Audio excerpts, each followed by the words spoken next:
Say, it's news time. Breaking news. Civil unrest erupted in Hong Kong this morning following an official announcement from several hospitals that they would be unable to accept any further patients afflicted with paranoia syndrome, citing lack of space and resources. Crowds of protesters, who were already at the scene to decry the hospital's suspension of visiting hours, then assaulted the hospitals and surrounding area, prompting intervention from the HKPF. The situation is still ongoing. This incident is the latest in a series of tipping points which have also occurred in Moscow, Bangladesh, Athens, and New York City, among others.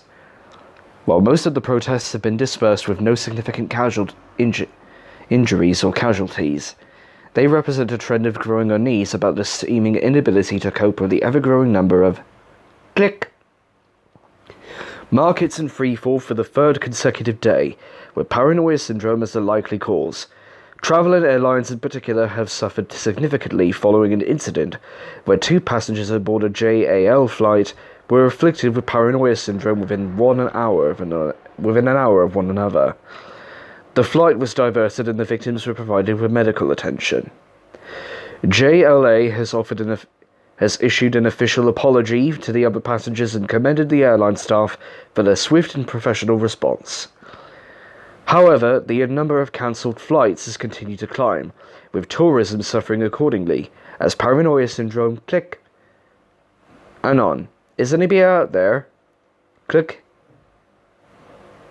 Pleading for aid as Japanese hospitals nationwide are reportedly stretched to the breaking point in terms of staffing and resources. The Diet is yet to provide an official response.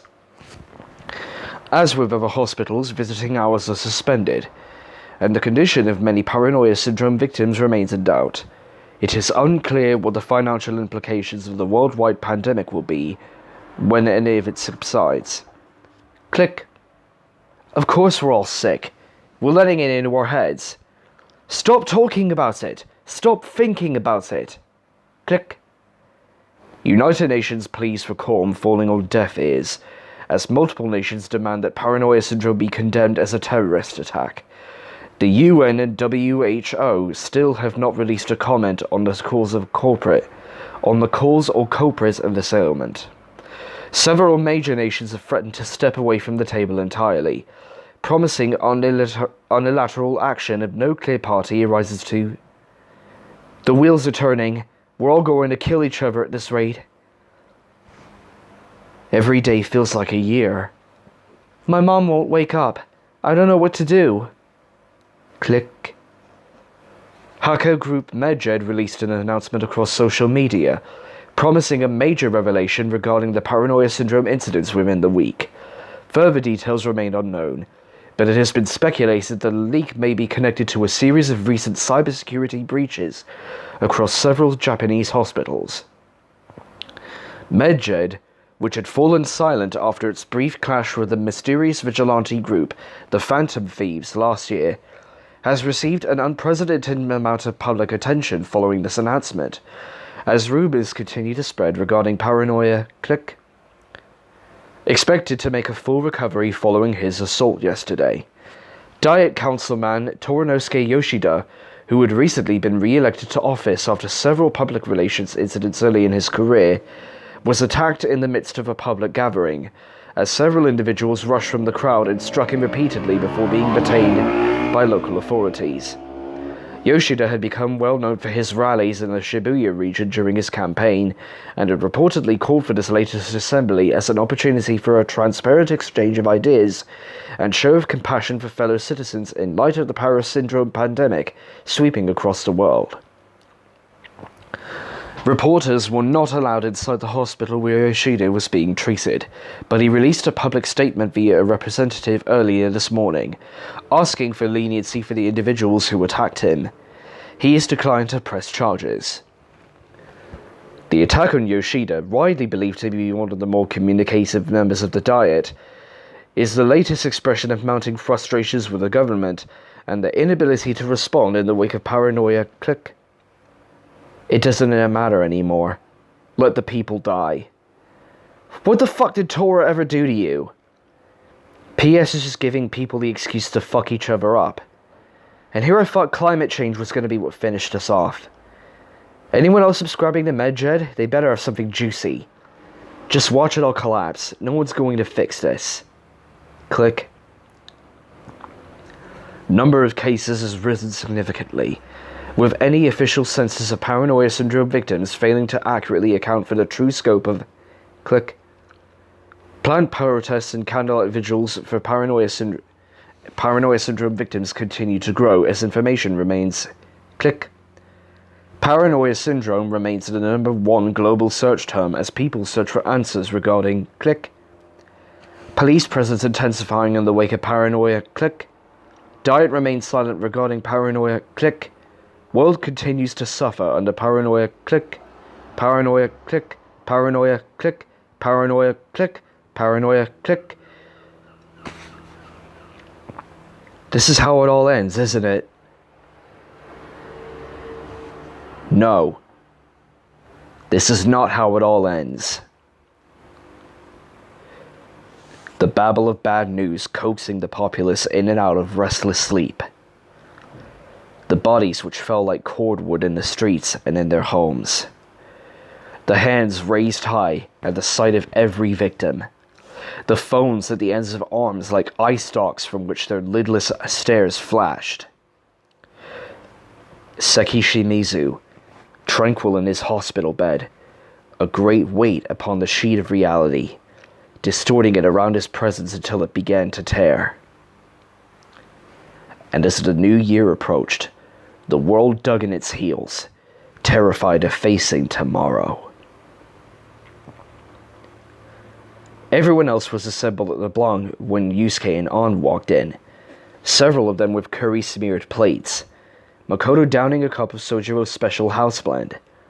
Mild acidity with a nutty aftertaste, approximately as potent as rocket fuel.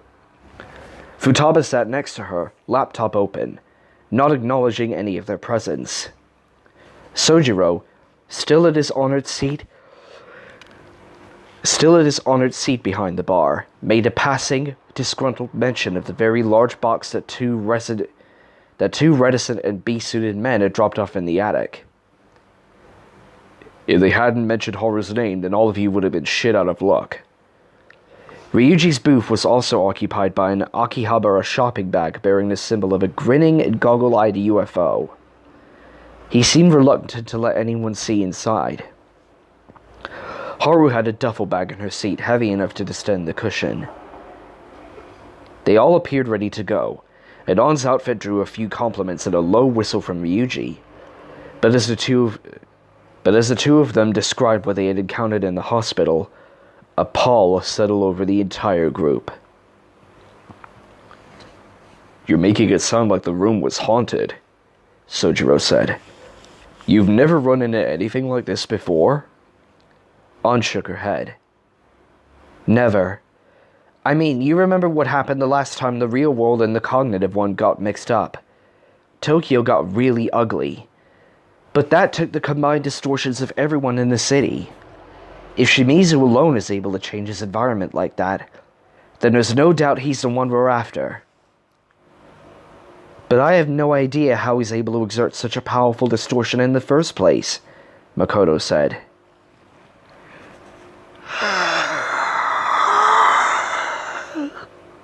Excuse me. She downed the rest of her coffee. The cup jittered slightly as she set it back in the saucer. And now that the calling card has been delivered, his palace will be on red alert. It might be even more hostile than Yaldabaoth's domain, and we don't have any idea of what the place looks like, much less the route to the treasure. This is going to be a tough one. Understatement of the year, Ryuji muttered. Hey, is Akechi hearing any of this? Yo, Akechi, are you hearing any of this? Good old Ryuji. Quite clearly, thank you, Akechi called down. I told him he could sit in the back booth if he wanted, but he seemed more interested in going through that box, Sojiro told them. Heard a lot of clunking and clattering for a while. I'm sure he's perfectly capable of eavesdropping in any case, Morgana said darkly. We're all assembled. The calling card is sent. We shouldn't delay any longer. Agreed. Yusuke had taken his place in front of the Sayuri, gazing impassively at that inscrutable smile. The difficulty of this task is irrelevant. We must succeed. No one else will do it for us. Futaba closed her laptop. Sojiro has to leave. The Menadav's got an AoE. Nothing screws up a raid faster than some schmuck who doesn't know when to run out of the circle. Futaba, I have no idea what you just said. The Menanav transports everyone within a radius of its activation, Makoto explained. We're going to trigger it in the attic. If you stay here, you'll get yanked into Shimizu's palace with the rest of us. I shouldn't have to tell you that would end badly. You can just pop out and come back in half an hour or so, boss. We should be gone by then. Haru stood up and hoisted the duffel bag over her shoulder. She attempted enthusiasm. Well, ready to save the world again, everyone? Cue the music.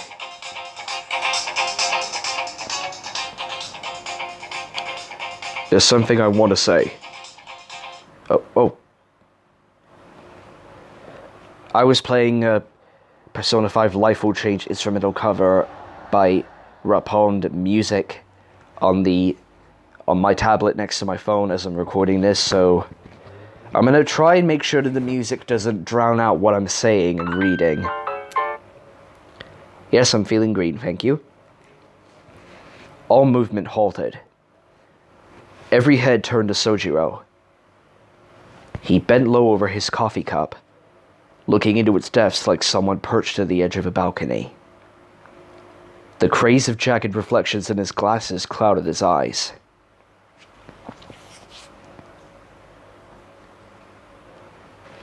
Okay.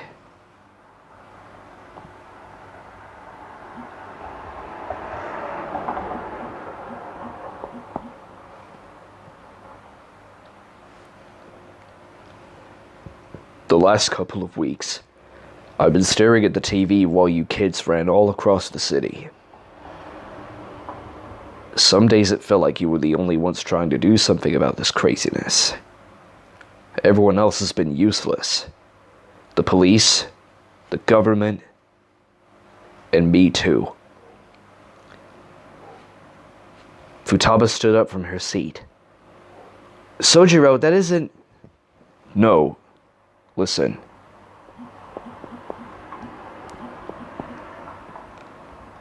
I know what a shitty place the world can be. How it might turn out to be. Even if all the chips fall in place for kids like you, we're still marching you off into a future that looks less and less certain by the day. It's hard enough just trying to make a life for yourself out there.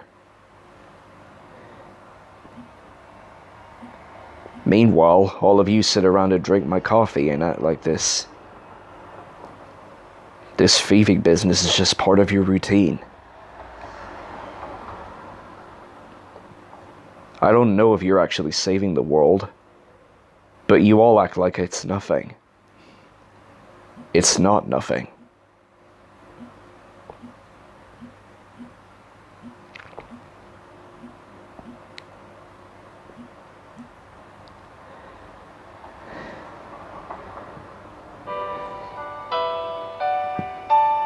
He looked up, and his eyes shone wet. You hear me? It's not. I know that you'll never be recognized for the things you've done. Seems like you and Akira have made your peace with that. But, for whatever little it's worth, I do recognize it. And I'm proud of it. Proud of you all. It was Futaba who moved first. Brisk, businesslike. She stepped away from her stool, walked around the bar, and then threw her arms around Sojiro and held him tight. Sojiro hugged her back. They all heard the way his breath shuddered. "You come back, okay?" His voice broke. "You come home safe. I'll be here when you do." "Uh-huh." She stepped away, wiping her eyes, and glared at them as if daring them to comment. No one did. "That goes for him, too." Sojiro pointed the finger upward. "I don't care how bad this paranoia syndrome business is. None of you should die for it. Do you understand me?" "Yes, boss," they chorused. "Good. Then I'm gone." Yusuke stepped reverently out of the way as he passed. The bell jingled. The door closed. They went upstairs without another word.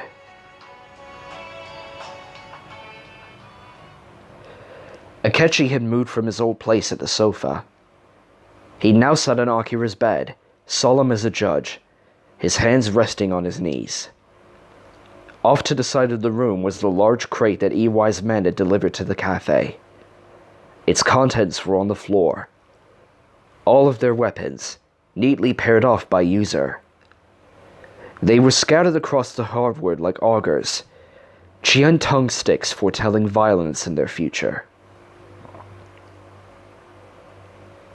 "I suppose it's time," he said, withdrawing his phone. "I hope it didn't mix up anyone's equipment. And Okumura's firearm seems to be missing entirely."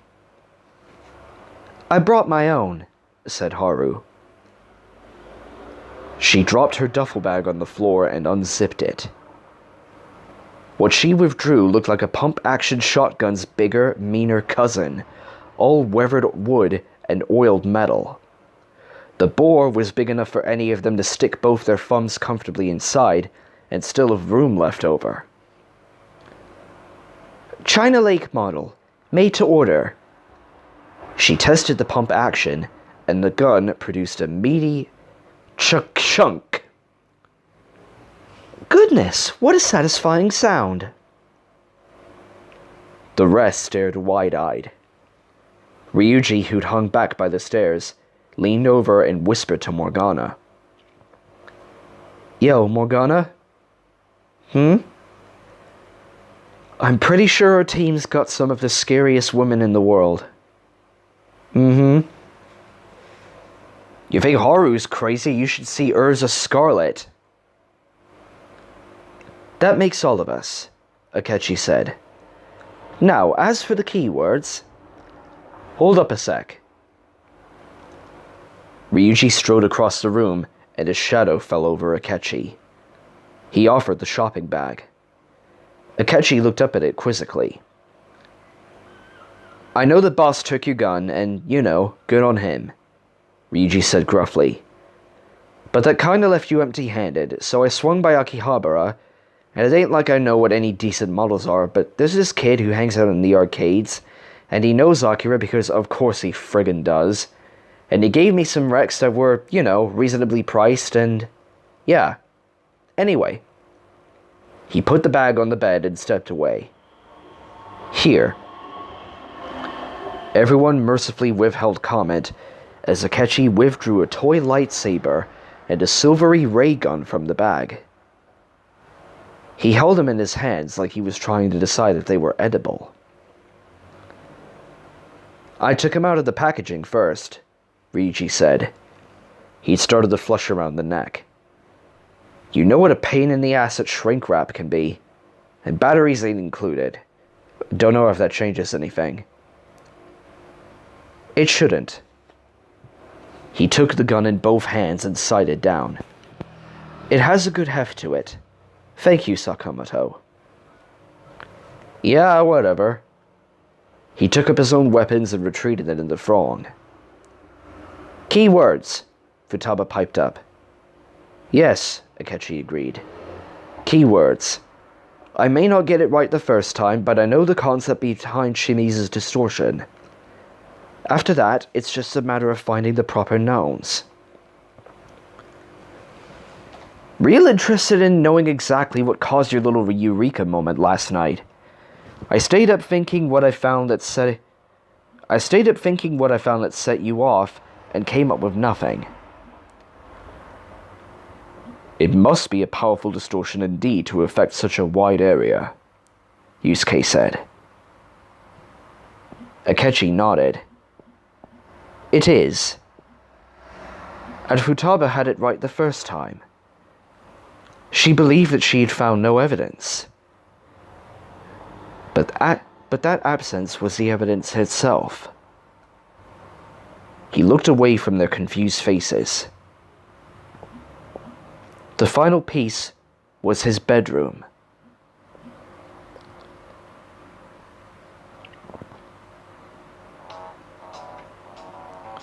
What about it? Morgana asked. You said there wasn't anything worth mentioning there. Yes. He brought up the metanath. That bruised eye bore through him. Akechi said, It looked like mine. As they stared on, Akechi held up the phone and spoke. Target, Seki Shimizu. Candidate found. Location, the world.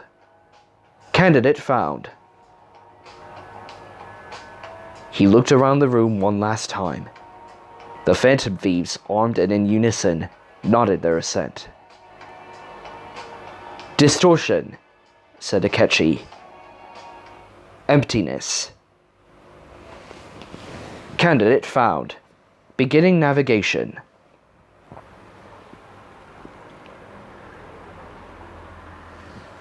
They all braced themselves.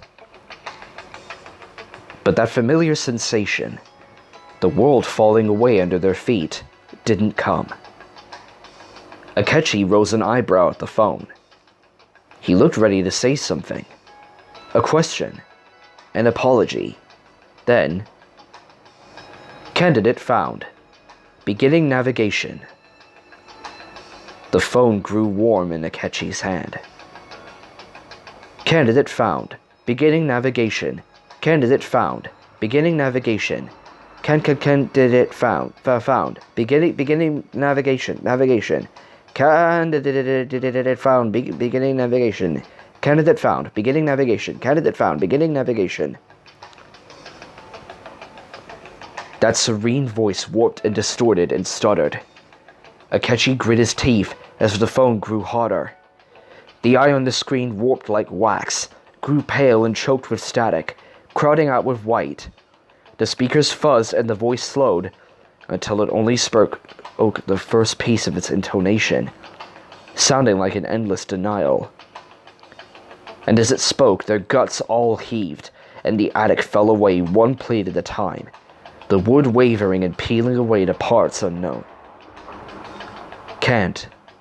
The Metanath moaned. Can't. Can't. Can't. Can't. Can't. Can't. Can't. And as its voice echoed away, the world became awash in white.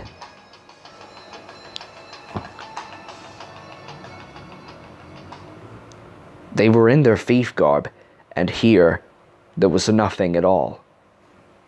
No ground or sky or walls. No sound. Their heartbeats pounded frantically in their ears. The echo of their blood off their bones, the only noise available. No taste to the air. They breathed but weren't sure how, and every inhalation felt recycled and stale. They cluttered together and hoarded one another's color, because reality had fallen away into a screaming white void, endless horizon without feature or interruption.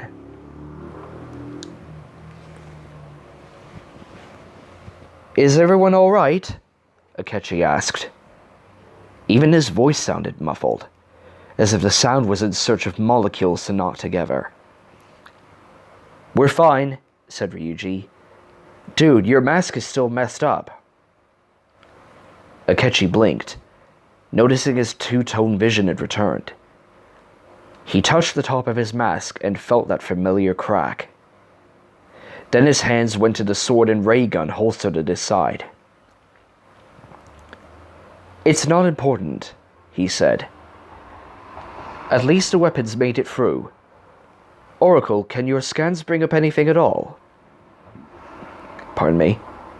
She already had her console open. I'm gonna have to get back to you on that. In the meantime, I'm laying down a beacon my persona could track later. I get the feeling that it's gonna be a real pain finding our way back to the entry point of this place. Entry from where? On asked.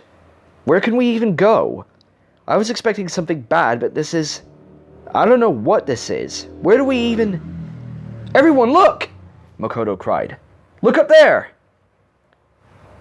They turned and followed her pointing finger, and gaped at what they saw. High overhead, hanging in the empty sky like a massive punctuation mark, was something familiar. That unnerving landmark. The blackened sun of the Dead Sea. Did it make its way over here somehow? Morgana asked. A crossover between this palace and the Sea of Souls? This is completely uncharted territory. It shouldn't even be possible. That sun appeared in the Dead Sea around the same time Shimizu did, said Akechi. I believe this may in fact be its point of origin. Haru shielded her eyes. Looking at it still makes me feel... Wait, Fox, what are you doing? Yusuke had stepped away from the group, once again framing the sun with his fingers. No one tried to hide their exasperation. Futaba looked ready to choke him with his own tail. Seriously, Fox, we've got other priorities right now. He said, I knew it.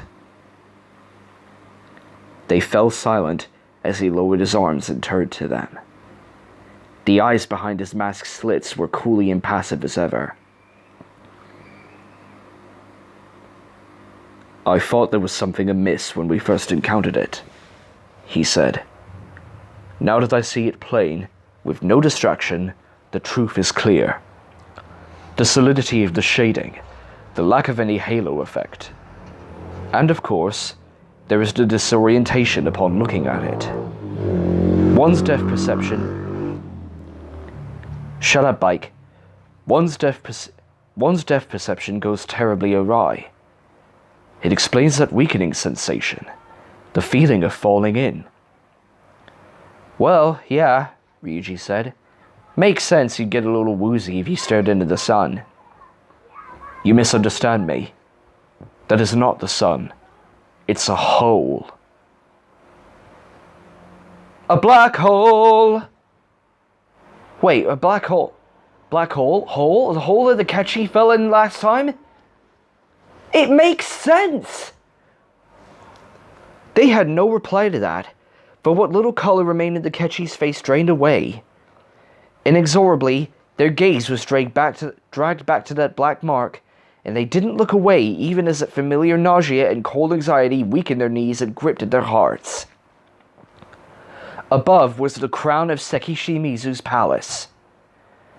A puncture in the void itself, buried dominion over the Phantom Thieves and them alone. Well, next chapter, things are definitely gonna go up to 11 really fucking fast. Please excuse the French. See you next time, guys.